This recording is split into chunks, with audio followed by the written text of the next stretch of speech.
but she did not say anything about 30%.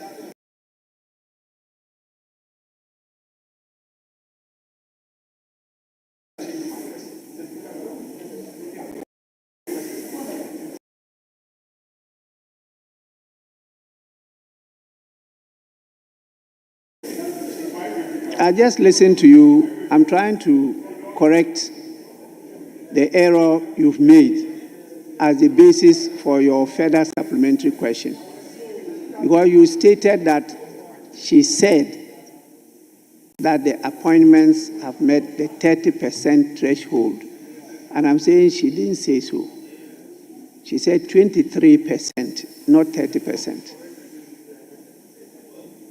So, please, may we proceed to the debate, because I know it's an issue that is dear to members, and that you raise it again. I am very, very clear in my mind, and my passion for this bill is beyond measure.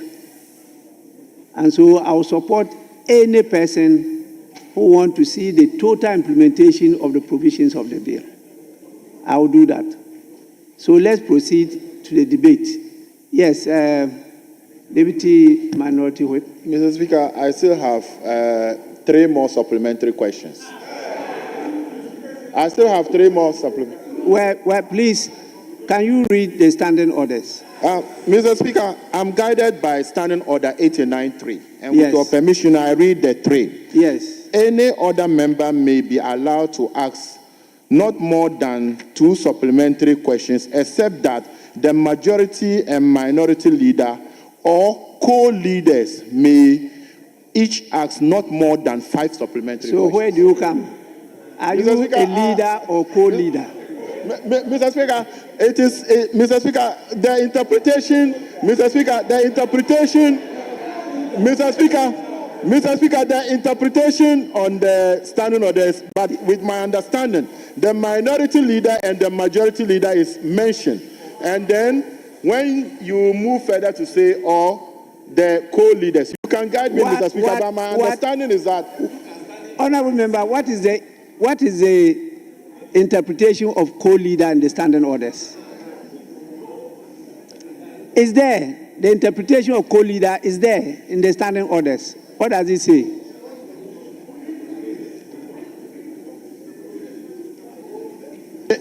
Mr. Speaker, even though I'm guided as leadership mentioned in the standing orders, my understanding with the Order 89.3 has been loaded on our screen.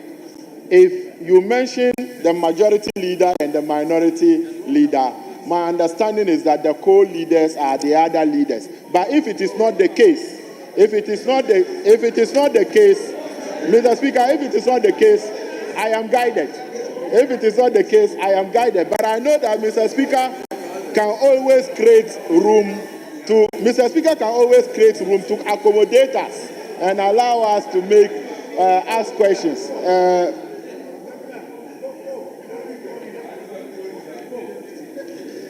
Kindly read Order 6. The definition is very clear there, Order 6.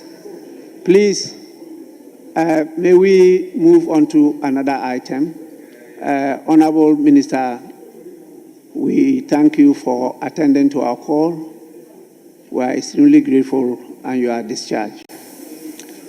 Let's move on to another item. I have a request from the First Deputy Speaker to move the motion on to lay the report of his committee. I think it's item 10C. Item 10C. That is at the commencement of public business. Item 10C. Presentation of papers by the chairman of the Appointments Committee. Sorry, I'm not in there, yes? Mr. Speaker, with respect, unless the majority would insist that they will do this without our input. We are just discussing this matter.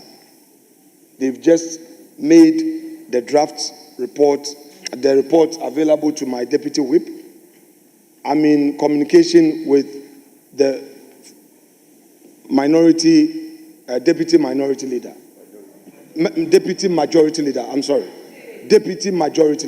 Mr. Speaker. I want us to discuss it so that we'll do this tomorrow. I am not aware of this, but if there's a new precedent that they want to do it, then I've made my point. Yes, Chairman of the committee, what is the position? Honorable Speaker, at the committee sitting, we have agreed, we went through the 12 reports. Honorable Speaker, what is outstanding is the 13th report, which has not been concluded. But we are talking about the 12 reports that we all sat at the meeting room, we've gone through it, and we have approved it, and it is to be taken by consensus. So the majority leader and the ranking member of the committee should be informed that we are talking about the 12 reports that the committee has agreed upon, but not the 13th report. Yes, minority leader. We don't need to be making certain pronouncements for records. I am aware that this is a 12 report, and I'm not acting in bad faith. I am in discussion with the leader and his deputy. Please. Sometimes. Well, yes, Mr. Speaker, the understanding is that we would have a discussion because this very report, he presided. The first the deputy majority leader was the one who presided when he was out of the jurisdiction. And he's just reached out to me and I said, look, no problem, let's discuss. And then we can be late and then rely on the 104 and then even move it the same day. Once we resolve the matters, there's no problem. So why would we be breaking shoulders over this matter? As if I'm preventing you. If it's your pleasure to have your way, so be it. But that's not the understanding we've had in this house. The practice is that we all engage. Sometimes don't create the impression for public records as though somebody is difficult. I always act in good faith.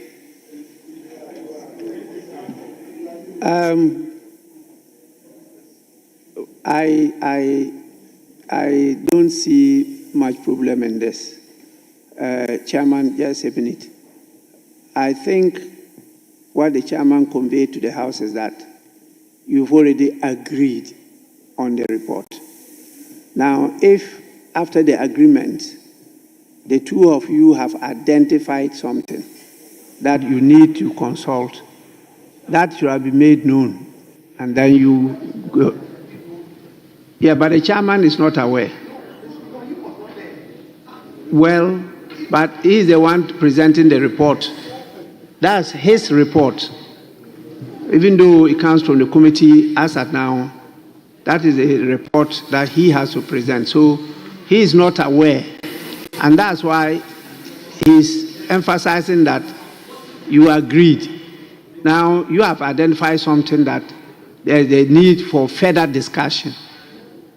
You should have made that in your submission so that we can give you more time to discuss. Because once it's consensus, we should go on that tangent. Yeah, so Majority Leader, I think we should allow the deputy Majority Leader who chaired the committee meeting during the discussion of this matter to engage him, and whatever differences they identified, they discuss with the chairman of the committee. Then we can present a report and move on. Please. It's not by majority, it's consensus. So don't let us break that rule. Let's go on. Then we'll go straight to the debate. Please do your consultation and let us know the outcome today. Let's go straight to the debate. Yes, please. Mr. Speaker, thank you. Mr. Speaker, with respect, there is a pending motion. My understanding from the minority chief whip who was at conclave was to the effect that the motion can only be taken today with you presiding. And according to him, the first deputy speaker communicated that to him at conclave, that your indication is that you would want to preside over that motion yourself. Mr. Speaker, I reached out to the clerk at table on this matter because I cannot see it on the order paper. He tells me that, yes, he has the transmission in his office. He's yet to get us the supplementary, the order paper addendum. Mr. Speaker, I remember that the indication was that we can have this done today when we wanted to take it before sooner. So, Mr. Speaker, I don't know whether the order paper addendum is on its way. And I do not want ambiguities and equivocations on said matters. If the clarity is already provided, let's go by it. The understanding was that we would take this motion, get done with it before we proceed with the debate on SONA. That was the understanding I had. But, Mr. Speaker, if this new practice of changing of positions, I am gradually getting used to it. This practice of today we say something, the next moment something changes on one's blind side, I'm getting used to it gradually.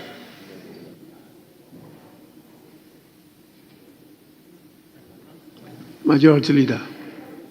Mr. Speaker, I recall the discussions regarding the motion that he has mentioned. But the discussion was that the motion may be taken today, Tuesday. But the order was not indicated. It wasn't indicated that it will be taken before the motion on SONA. The indication was that it could be taken today, Tuesday, after the SONA. Yes, you wanted it before the SONA. And I was there. And there was some discussion. And you were, urged upon to put it after the SONA. And you agreed.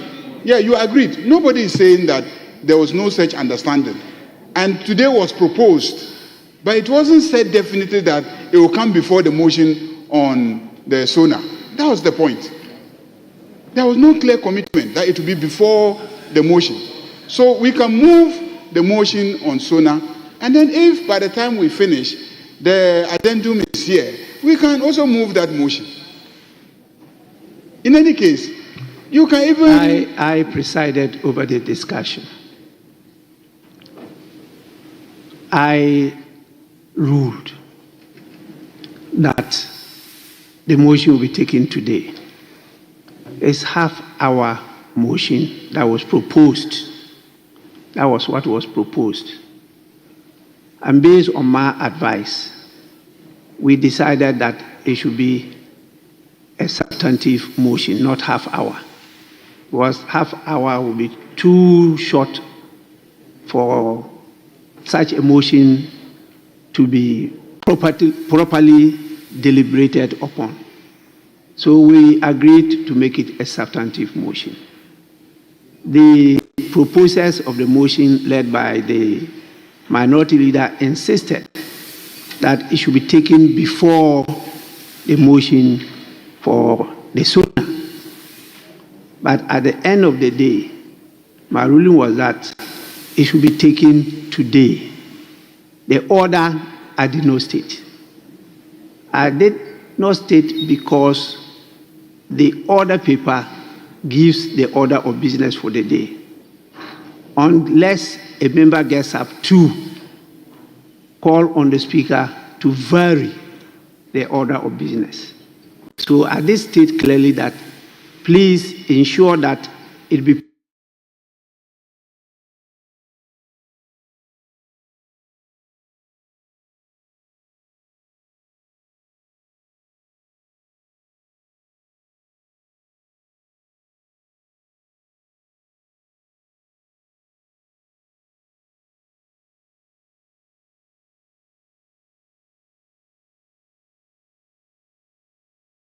programmed and to be taken today.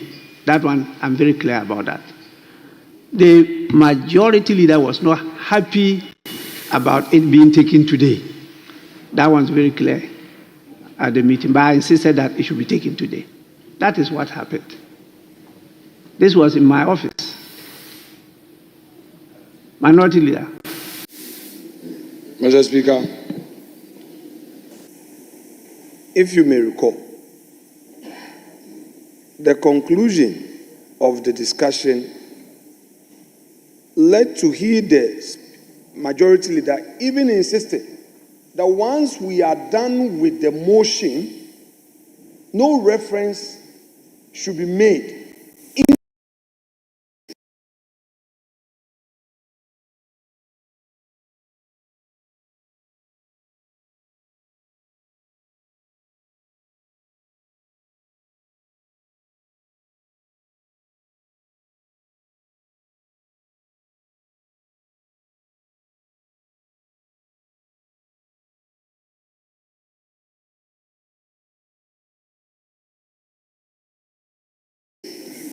of. Mr. Speaker, that is what he said. And Mr. Speaker, when he said that, you said indeed it cannot, once the matter is closed and referral made, no further reference can be made in the SONA debate proper. Mr. Speaker, if we agree that we are closing it, then how can we then say that oh, we didn't agree on the order?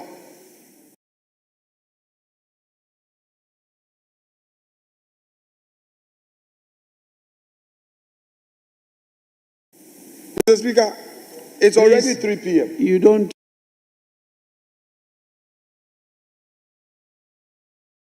debate the Speaker.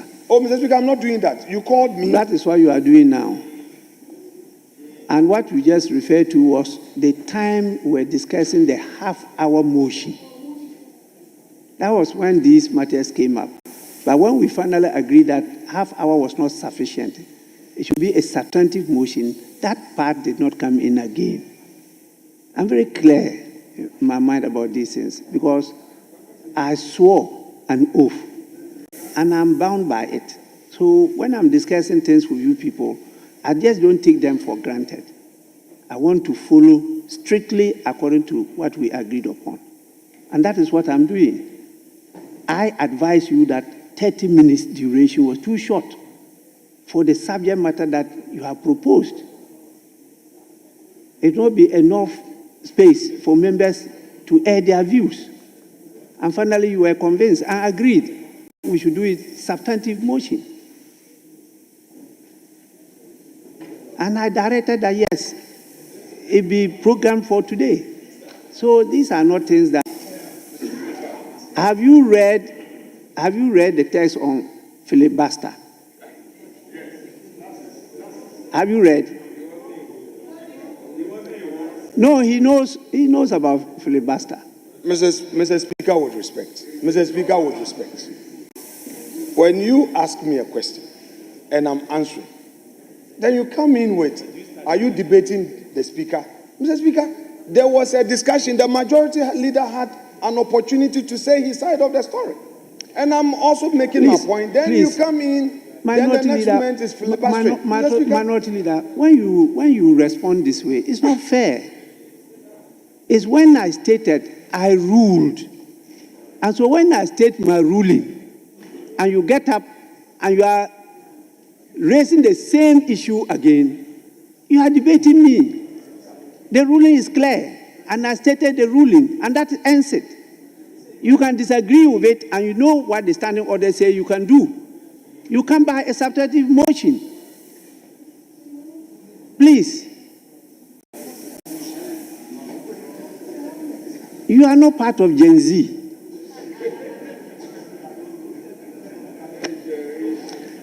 Please, honorable members, let's move on to the order paper, and we'll take item number 11. Item number 11, commencement of the debate, and the motion is to be moved by the honorable member for Cape Coast South, Mr. George K. Ricketts Hagan. Thank you, Mr. Speaker. Mr. Speaker, I beg to move the motion item number 11 on page 4 of the order paper, that this Honorable House thanks His Excellency the President for the message on the state of the nation which he delivered to Parliament on Thursday, the 27th of February 2025.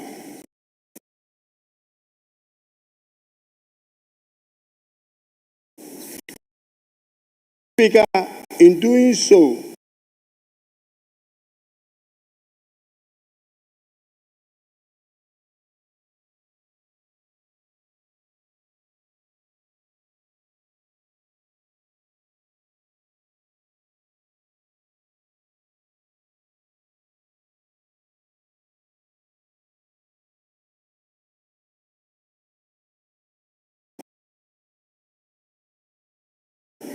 I would like to take this opportunity to thank His Excellency the President again for fulfilling his constitutional duty based on Article 67 to basically tell the country the state of our nation.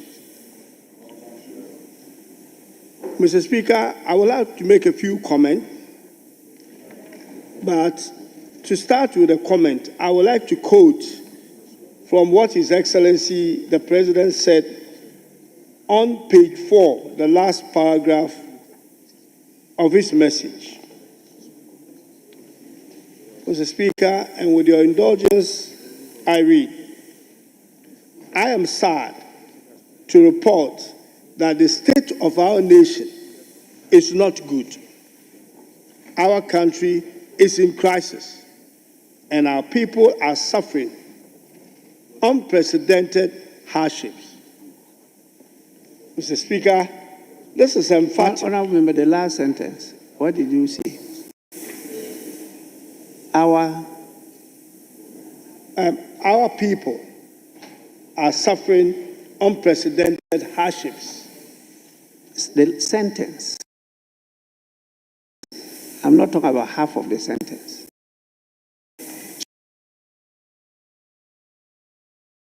Sorry, Mr. Speaker, I don't follow. The sentence.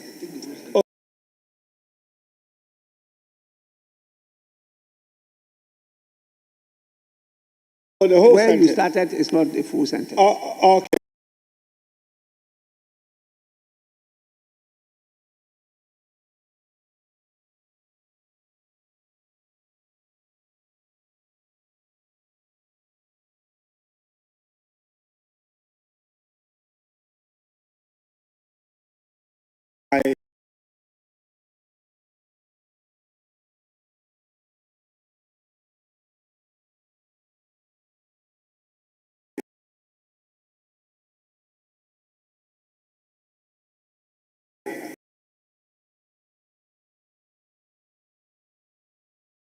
Yes, I'm directed, Mr. Speaker.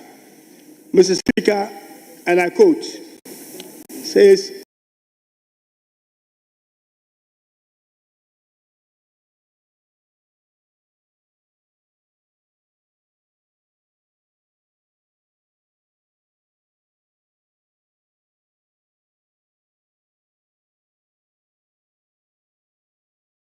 Mr. Speaker, as I stated earlier, Article 67 of the 1992 Constitution requires that I give an account of the state of the nation to Parliament.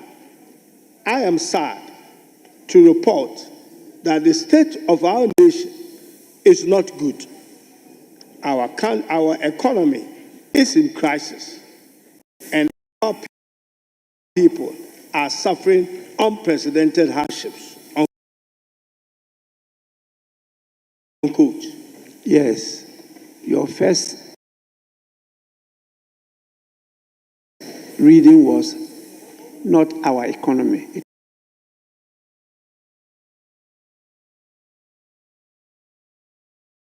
It was our country. So what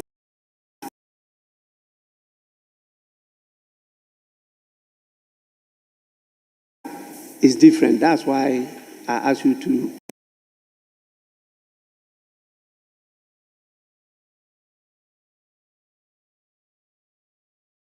read it again. Okay. Thank So you. now,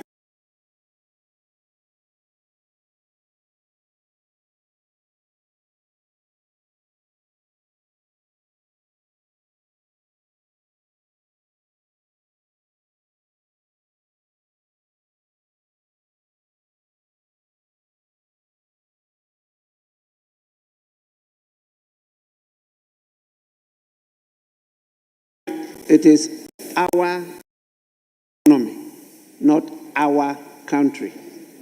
Our economy. Yes, please. That's Go. what it is. Thank you.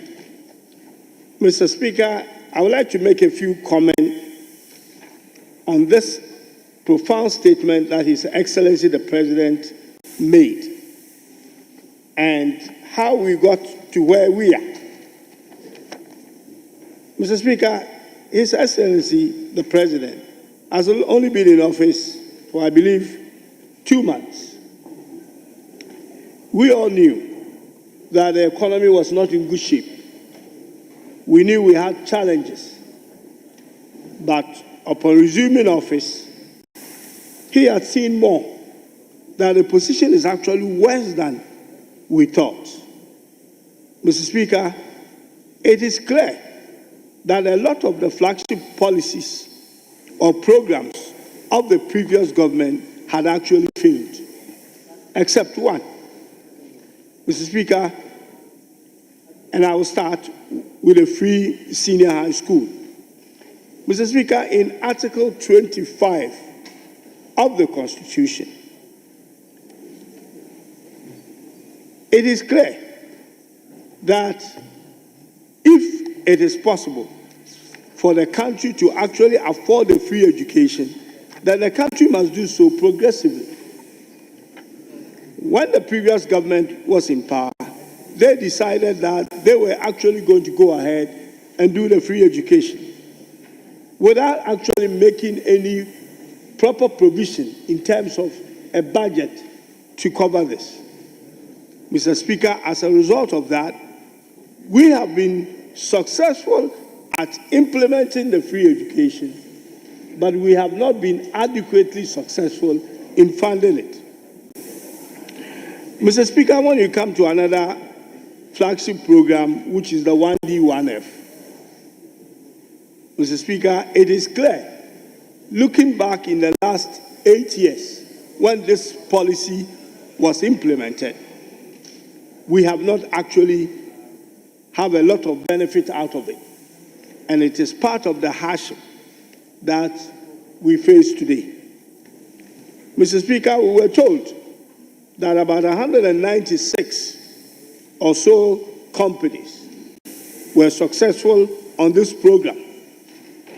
Yet, there is nothing much to show as to what these companies are actually doing that is having an economic impact on Ghana's economy.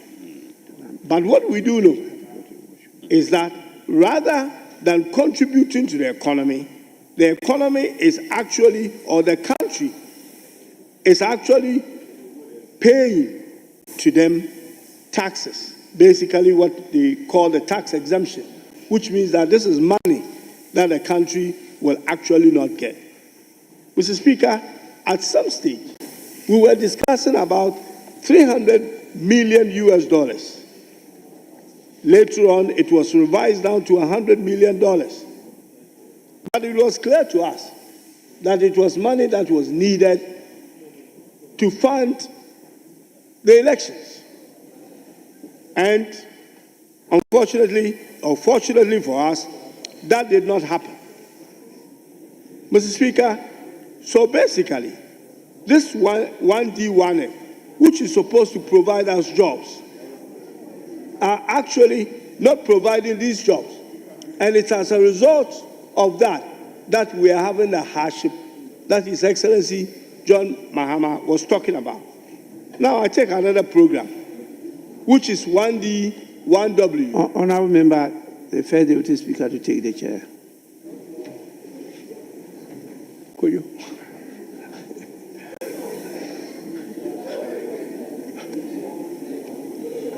I'm talking about your failure.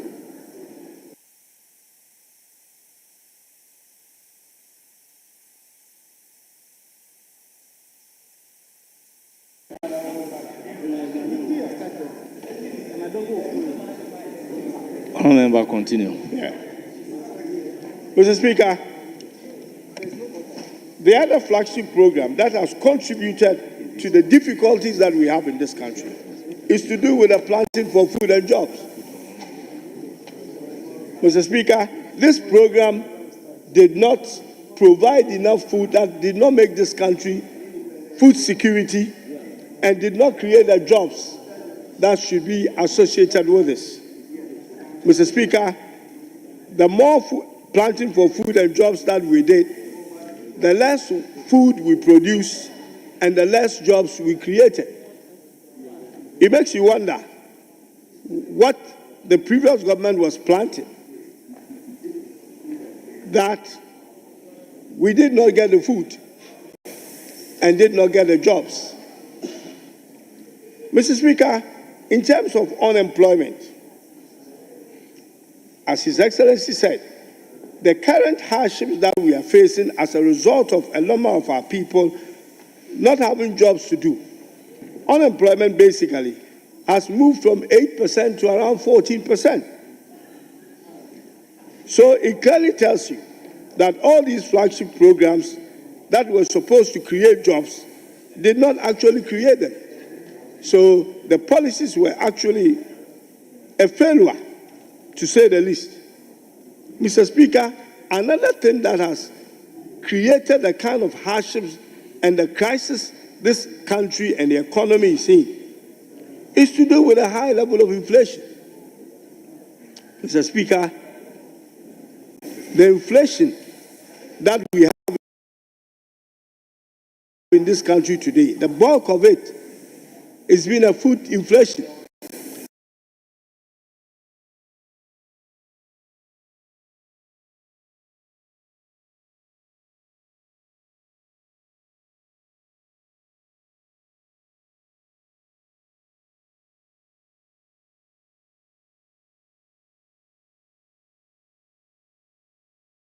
For the last 8 years,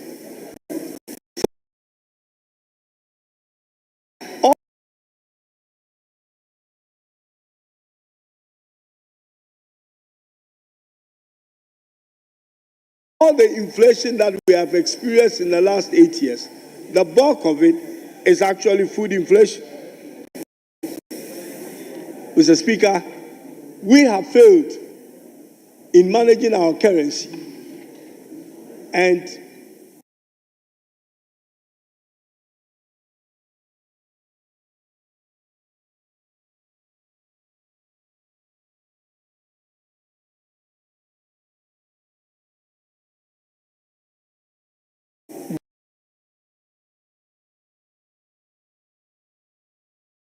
we have created unprecedented depreciation of Ghana's currency. It's been the worst currency.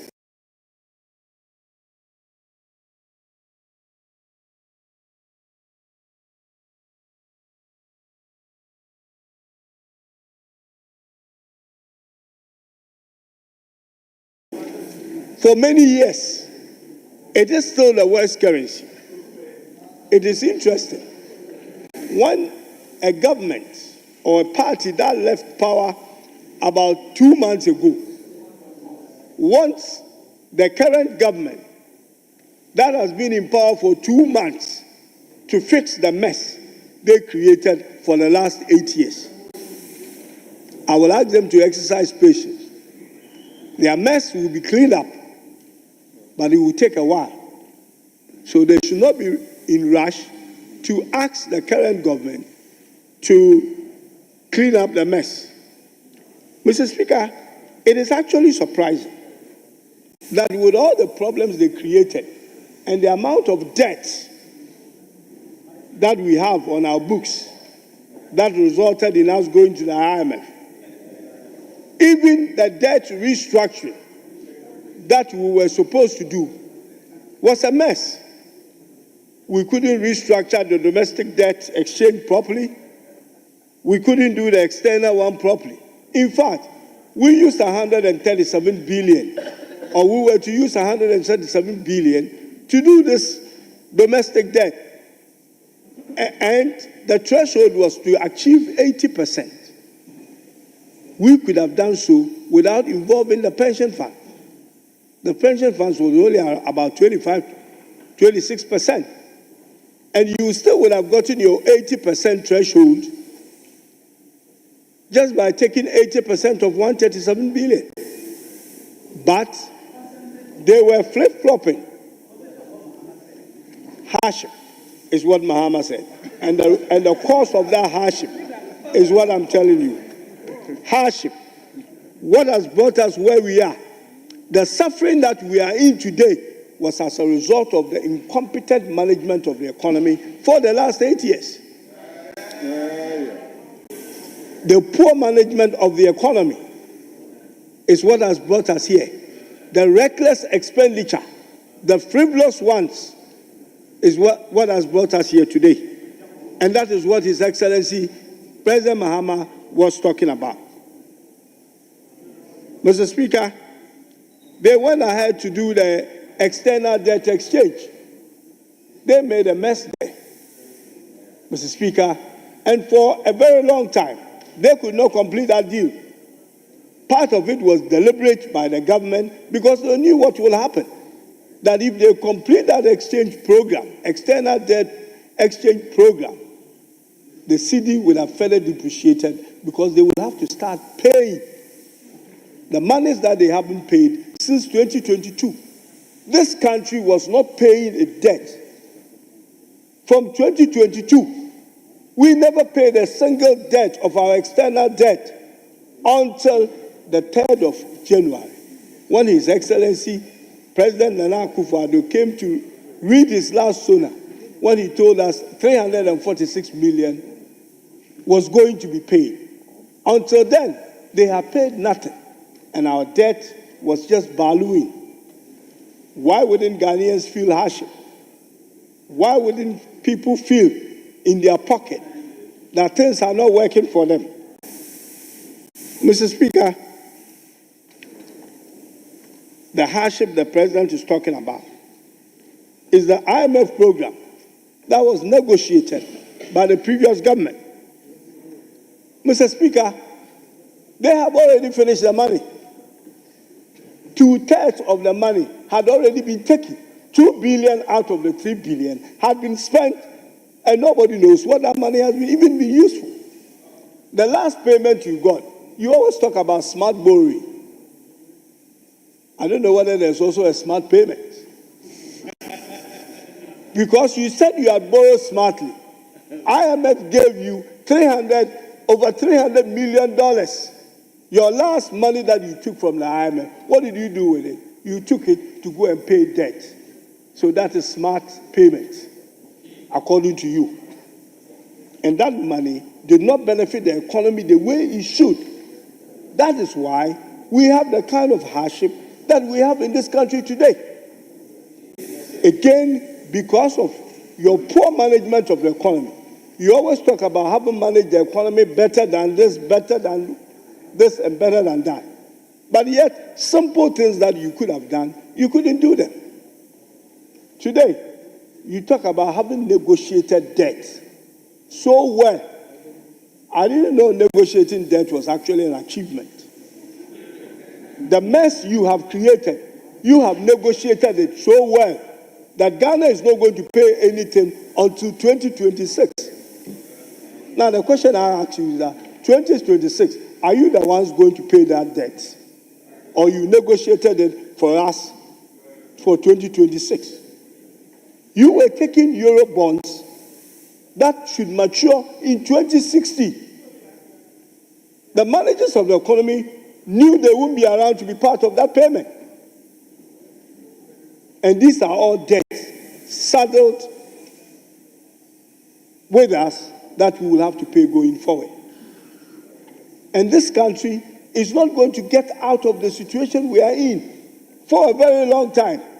Long after even His Excellency John Mahama is gone, there will be more debt that you have created.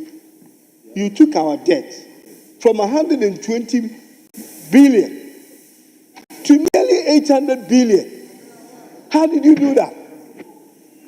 In 8 years, you took our debt from 120 to nearly 800 billion. And you are saying we should clap for you because you have borrowed and put this country in the difficulty that we are in. President Mahama has promised that he will clean the mess. And we pray that such a government, under such a president, never rules Ghana again. In fact, there should be a library for all presidents. We should move a private member bill for a library to be created for all presidents, so that the president, like Nana Akufo-Addo, there will be records of how not to be a bad president. Mr. Speaker, the problem that has been created in this country, we have just scratched the surface. And when I hear that, when are you going to do? You said you're going to give money to, you're going to increase the money for cocoa farmers. Why don't you do it now? You are going to do this. Go and find the money. You close all avenues of getting money to fund your budget. We have, for the first time in this country, under your government, we have been declared a junk status. It has never happened in Ghana's history. Never happened in Ghana's history, where rating agencies, Fitch, Moody, Standard & Poor, all declaring Ghana a junk status. Is that the good performance of the economy that you are talking about? Is that the good managers of the economy that we are talking about? Now, creating a junk economy makes you a good economic manager. Then somebody said before, then their kids could manage Ghana's economy. Mr. Speaker, we are in a very difficult situation. Mr. Speaker, we still owe the Chinese about 3 billion, which we have not paid.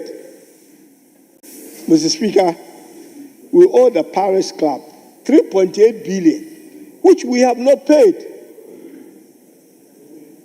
Mr. Speaker, we owe the non-Paris Club another 3.8 billion, which we have not paid.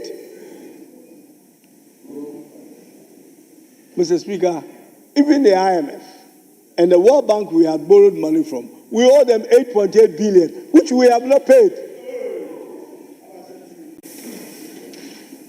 The 13 billion euro bond, which at the 11th hour, the president came here in the State of the Nation address to tell us that they are paying 346 million, is what we have paid out of the 13 billion that we owe the euro bond. You have structured a deal with our creditors to an extent that every year going forward, we will be paying $1 billion every year. That's what you saddled President Mahama with. That's what you saddled the NDC government with. Yet, you have found your voices again, just in less than 2 months. You have wrecked this economy. In 2 months, you found your voices again, and you are criticizing a 2-month-old government that is to solve an 8-year-old mess.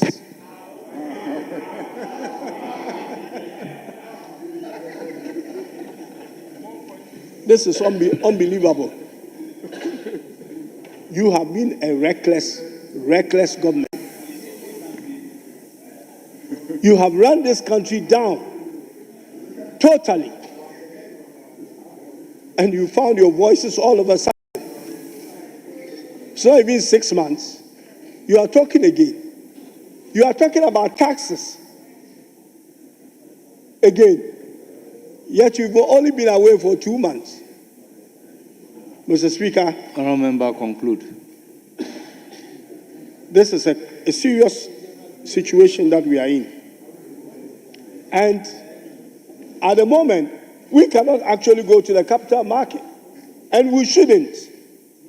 When we were in government and we were taking, the first Eurobond was taken by President Kufuor, 750 million. Subsequently, 1 billion was taken by the NDC government. I think 3 different tranches. Now, what did you do? You came into office and you started with 3 billion Eurobond. What NDC government would have taken in 3 years? Have you forgotten that President Kufuor 750 was paid by the NDC government by putting money in a sink fund to do that? You have saddled this country with money. And I will beg you not to be talking about debt. It was rich from President Nana Akufo-Addo on his State of the Nation, the last one. Quite laughable that we should make sure we don't default. The president who has presided over borrowing, who has unilaterally decided not to pay its debt from 2022, who was not paying any interest, never paid any, was telling us, was telling President Mahama that he should not default. You have found your voices early.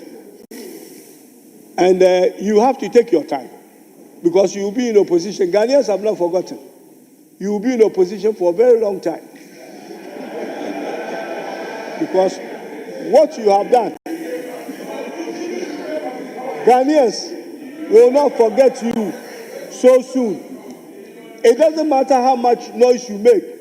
It doesn't matter what you call yourself, a mighty minority.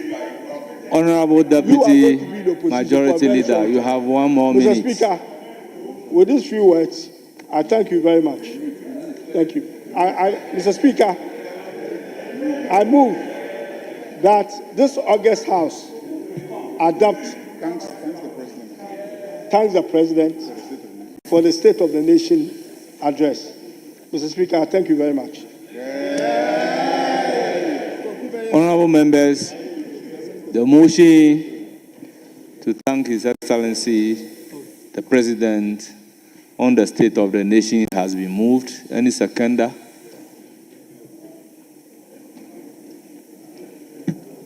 Thank you, Mr. Speaker. Mr. Speaker, I hope my honorable friend he remembered the song Koku Frimpong or the Asembeba.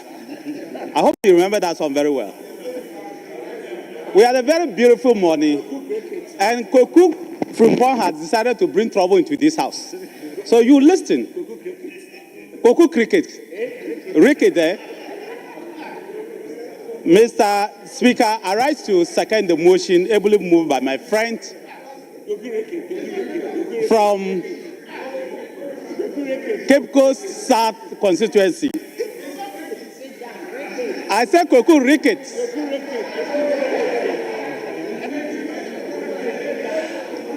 Mr. Speaker. Honorable Dominic Nittywood. The name is George Kweku Ricket Hagan. Ricket and Ricket is the same. Well, Mr. Speaker, I thank you for the correction, but nothing takes away from the fact that he should remember the song Koku Frimpong or the Asambaba. Mr. President, Mr. Speaker, I am very shocked about the supposed harsh words that he is attempting to place on the last 8 years on the managers of the economy and the country as a whole. If these words that he has spoken are that harsh, and he believes that this is a true judgment, I want to give him just about 4 or 5 or even 6 items for you to compare. If you describe the 2017 to 2024 this harshly, what would you describe 2009 to 2016 economy? Because, Mr. Speaker, the MPP record of economic growth under Akufo-Addo is higher than what we came to meet under Mahama. Mr. Speaker, the record of per capita income is higher than what we came to meet. Mr. Speaker, the record of agricultural growth is higher than what we came to meet. Mr. Speaker, the record of industrial growth and the MPP Akufo-Addo is higher than what you came to meet. Mr. Speaker, the record of job creation is higher than what you came to meet.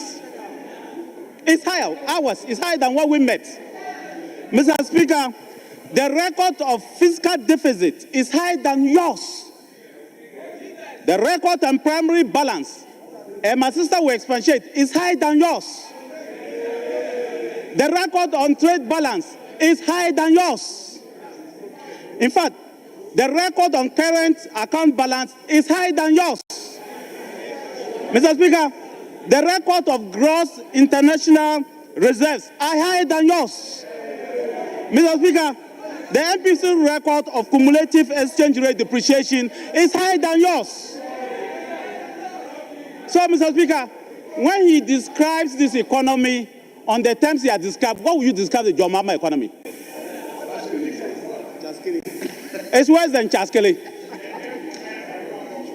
If what you are describing that is so bad, and all the major indicators of the economy is higher than what we came to meet, what we describe John Mahama. In spite of that, he has become president again. And you think this side we cannot rule? When we compare the indicators, you don't compare. But Mr. Speaker, I read from the president when he says, I have not come here to lament